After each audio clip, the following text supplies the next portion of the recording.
నానా నానా ఇప్పుడు నాకు 50,000 కావాలి అని కోపంగా అడుగుతాడు కొడుకు రవి. అదేంటి బాబు, ఉదయాన్నే 50,000 అడుగుతున్నావు, ఏం చేస్తావు? 50,000 ఇస్తే అసలు ఎందుకు అని అడుగుతాడు తండ్రి రఘు.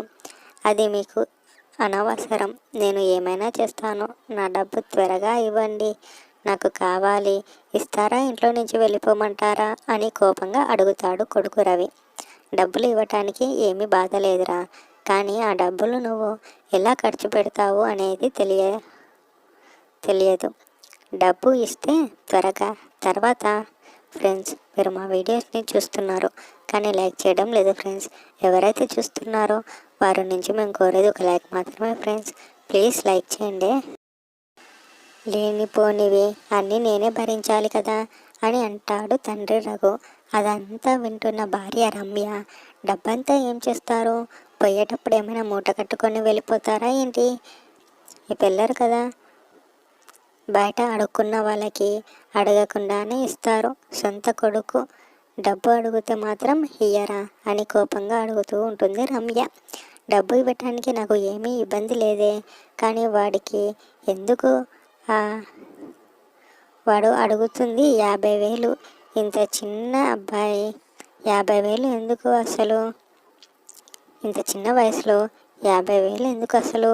ఏం చేద్దామని అడుగుతాడు రఘు. మీకు ఎలాగో ఖర్చు పెట్టడానికి రాదు, వాడికని ఇవ్వండి.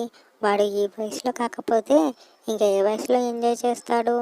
ఇంకొక మాట మాట్లాడారంటే నేను నా కొడుకు ఇంట్లో నుంచి వెళ్ళిపోతాము, మీరే సుఖంగా ఉండండి అని కోపంగా అరుస్తూ ఉంటుంది రమ్య. ఉదయాన్నే ఎందుకు అరవడం అని బీరువాలో నుంచి 50,000 తీసి, బాబు రవి, ఈ డబ్బు మంచి పనికి మాత్రమే ఉపయోగిస్తావని నీకు ఇస్తున్నాను, ఈ డబ్బుతో చెడు పనులు మాత్రం చేయకు, ఏమీ చేయకు అని మాట తీసుకుంటాడు రఘు. అలా ఆ డబ్బు తీసుకొని రవి తన స్నేహితులకు ఫోన్ చేసి బైక్ స్టార్ట్ చేసి ఇంటి నుంచి బయటకు వెళ్ళిపోతాడు. అది చూసిన తల్లి రమ్య అక్కడి నుంచి నెమ్మదిగా జారుకుంటుంది. రమ్య, కొంచెం కాఫీ తీసుకొస్తావా అని రఘు అడిగేసరికి అదేమీ వినిపించుకోకుండా చెవుల్లో ఇయర్ ఫోన్స్ పెట్టుకొని నెమ్మదిగా పైకి వెళ్ళిపోతుంది రమ్య. అదంతా చూసిన రఘు, డబ్బందింది కదా, ఇంకా వాళ్ళకి మాటలే వినిపించవు అని నెమ్మదిగా లేచి కిచెన్ రూమ్లోకి వెళ్ళడం గమనించిన పని మనిషి, అయ్యగారు మీరు ఎందుకు వెళ్తున్నారు? నేనున్నాను కదా, ఏం కావాలో చెప్పండి అని ఆప్యాయంగా అడుగుతుంది. ఒక కాఫీ తీసుకొస్తావా అని ఆప్యాయంగా అడుగుతాడు రఘు. ఆ మాట విన్న ఆ పని మనిషి లక్ష్మి, ఇంత పెద్ద ఇల్లు, తాళి కట్టిన భార్య, కన్న కొడుకు కూడా మాట వినరు, మీరు చాలా మంచివారయ్యా, మా కూతురికి ఆపరేషన్ చేయించారు అని ఒక మాట చెప్పడంతో వెంటనే డబ్బు ఇచ్చి మరీ దగ్గర ఉండి ఆపరేషన్ చేయించారు. అలాగే మా ఆయన నా మాట వినడం లేదని చెప్తే అతనిని బెదిరించి మరీ మంచి కాపురం చేసుకునేలా చేశారు. నేను చనిపోయే వరకు మీకు సేవ చేసే వెళ్ళిపోతాను అని చెబుతుంది లక్ష్మి. అలా లక్ష్మి చెల్లికి వెళ్ళి కిచెన్ రూమ్లోకి వెళ్ళి వేడిగా కాఫీ చేసి రఘుకి ఇస్తుంది. అలా రాత్రి అయ్యేసరికి తన కొడుకు రవి ఇంకా ఇంటికి రాలేదు అన్న విషయం తెలుసుకున్న రఘు, ఇంకా ఇంటికి రాకపోవడం ఏమిటి, ప్రతిరోజు 8 గంటలకు లోపే వచ్చేవాడు కదా, ఉదయం 50,000 బయటికి వెళ్ళిన రవి ఇంకా రాకపోవడం ఏమిటి అని తన భార్య రమ్యని అడుగుతాడు.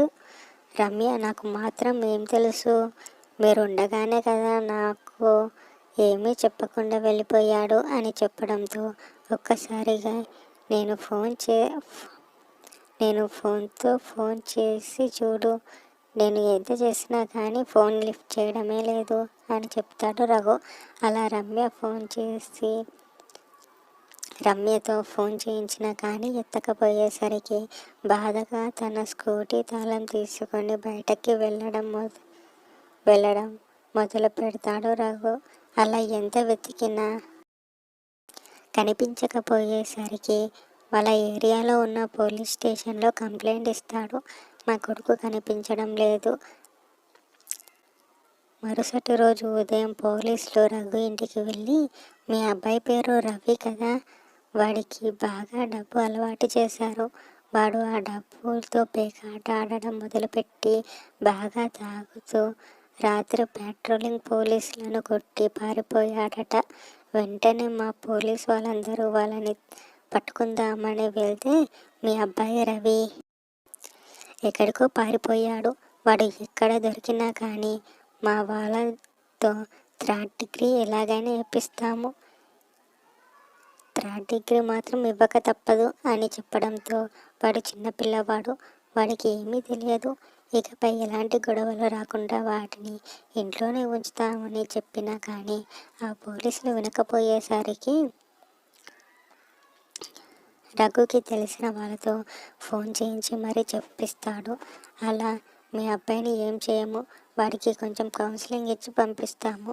మా పోలీసులందరూ ఇప్పుడు మీ అబ్బాయిని దొరికే పనిలో ఉన్నారు అని చెప్పి అక్కడి నుంచి వెళ్ళిపోతాడు.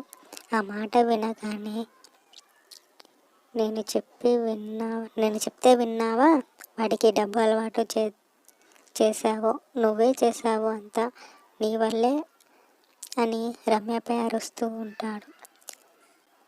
మీ పలుకుబడి ఉపయోగించి మన కొడుకుపై దెబ్బలు పడనివ్వకుండా చేశావు కదా, అది చాలు, ఇంకా నాపై ఎందుకు అరుస్తావు, వెళ్ళి విశ్రాంతి తీసుకోండి అని చెబుతుంది రమ్య.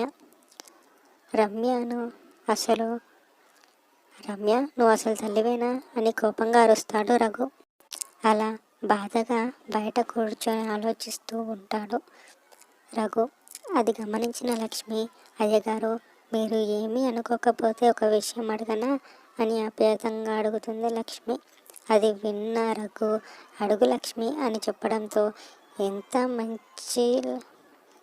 మంచి మనిషి మీకు గయ్యాలి గంపలాంటి భార్య దొరకడం ఏంటయ్య గారు, అసలు మీకు తనని ఎలా పెళ్లి చేసుకున్నారు అని అడగడంతో, మా దూరపు బంధువులు చాలా మంచి అమ్మాయి అనే మాట కలిపి మా అమ్మతో చెప్పడంతో, మా అమ్మ అమాయకురాలు కాబట్టి మంచిదేమో అనుకొని పెళ్లి చేసింది. అలా పెళ్ళైన వారం రోజులు మా అమ్మతో కలిసి సంతోషంగా ఉండేది.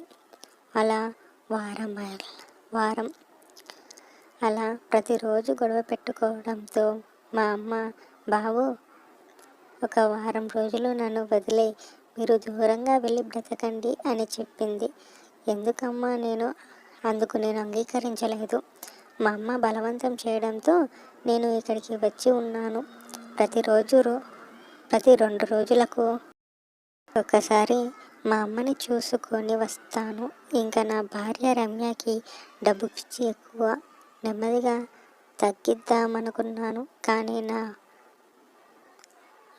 నా వయసులో నాకు పని ఎక్కువగా ఉండేది. ఆ డబ్బు పిచ్చిది తను ఒక్కతే ఉండక ఎదిగే కొడుకు రవిని కూడా చెడగొట్టింది అని బాధపడుతూ ఉంటాడు రఘు. అప్పుడే రవి నెమ్మదిగా గోడ దుంకి రావడం గమనించిన లక్ష్మి, అయ్యగారు అదిగో రవి వెనుక నుంచి అమ్మగారి గదిలోకి వెళ్తున్నాడు అని. ఫ్రెండ్స్, మీరు మా వీడియోస్ని చూస్తున్నారు కదా ఫ్రెండ్స్, ప్లీజ్ ఒక లైక్ వేయండి ఫ్రెండ్స్. చూసేవారి నుంచి ఒక లైకే కోరుకుంటున్నాను. థ్యాంక్ యూ ఆల్ చెప్పడంతో, అసలు నాకు తెలియకుండా ఏదో జరుగుతుంది అని వెళ్ళి నెమ్మదిగా వెనుక నుంచి వింటాడు. అదంతా జరగడానికి కారణం రమ్యనే అని తెలుసుకున్న రఘు తట్టుకోలేక పోలీసులకు ఫోన్ చేసి, ఇదంతా జరగడానికి కారణం నా భార్య రమ్యనే, ఇద్దరికీ బాగా కౌన్సిలింగ్ ఇచ్చి ఎన్ని రోజులైనా పోలీస్ స్టేషన్లోనే ఉంచండి అని కోపంగా చెబుతాడు రఘు. చూసినందుకు thanks friends, thank you all. But ఒక లైక్ వేయండి ఫ్రెండ్స్, ప్లీజ్ ఒక లైక్ వేయండి. Thank you all.